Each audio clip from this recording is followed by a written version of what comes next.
Ladies and gentlemen,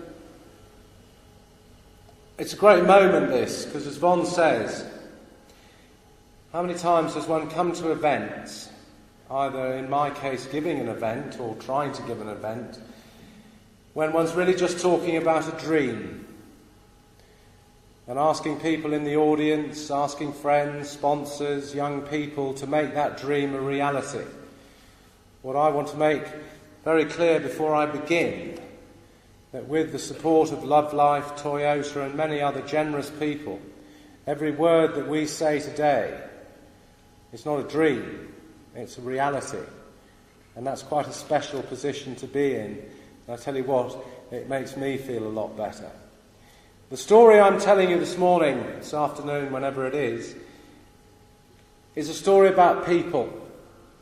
International, individual, difficult, dangerous, ambitious, arrogant people who had the courage to come together, form a team, throw out the book of rules, and in a tiny way make a very small piece of history. And the basis of that story about people is that it certainly isn't my story, it is our story. And also the two most important words of the story are personal leadership. So all we really need to think about is how we are really leading ourselves.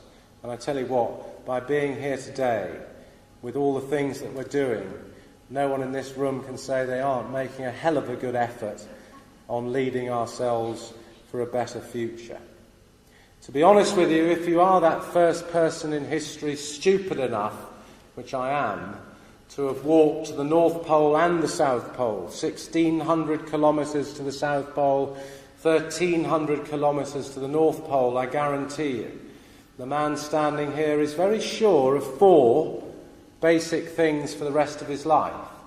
First and foremost, I'm sure I hate bloody walking, that's definite.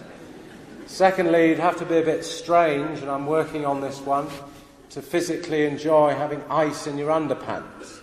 This sensation is yet to thrill.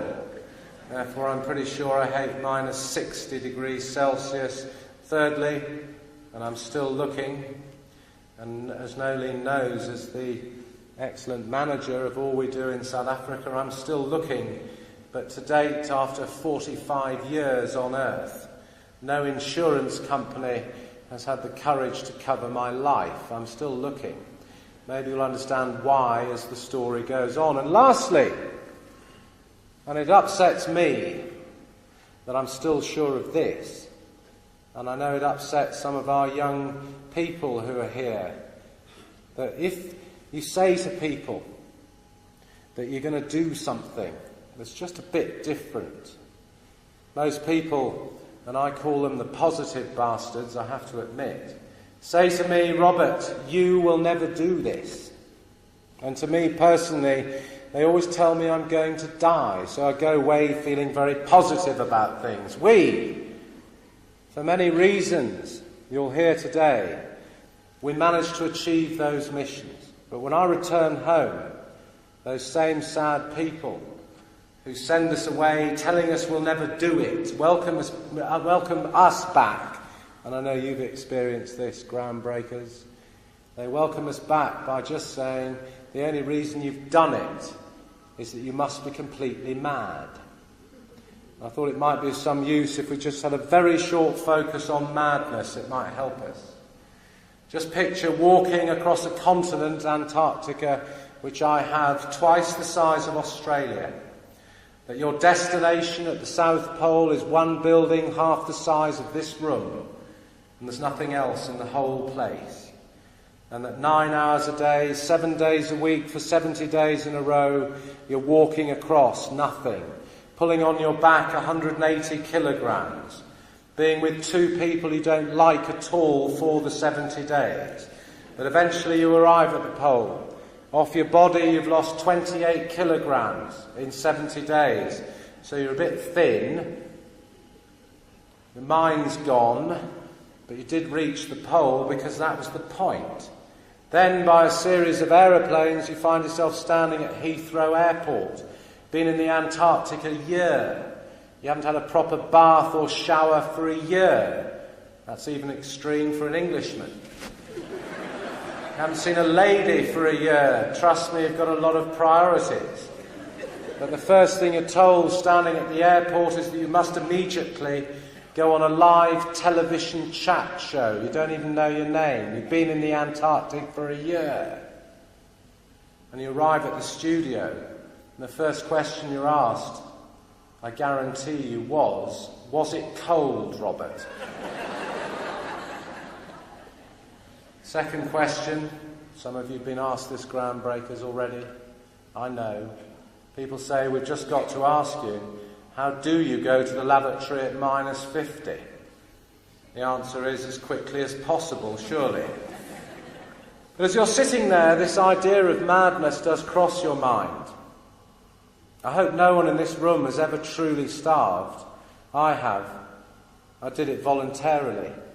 But when your body is forced to eat itself to stay alive, it puts off a horrid smell. And the smell never quite goes away from your nose. And what crosses your mind as you're sitting live on TV is, and as we sit here now, half the world starves and half the world spends a lot of money on trying to lose weight. Sane? By the time I finished Von and I's presentation, in the next 60 minutes, in this world, the population, while we sit here for 1 hour, will have increased by 10,000 people every hour, an extra 10,000 people on Earth. Now, I could go on with a very boring list of what's mad or not. I promise not to.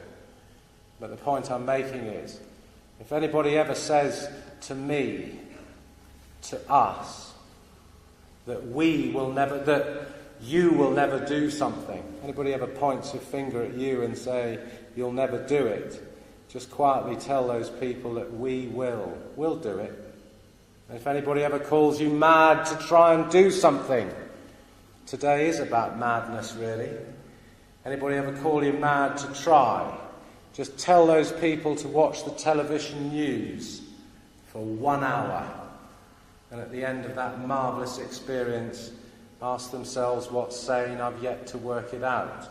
Ladies and gentlemen, as we all well know, you can have a dream. There are plenty of those around. But turning that dream of walking to the South Pole would take commitment for me.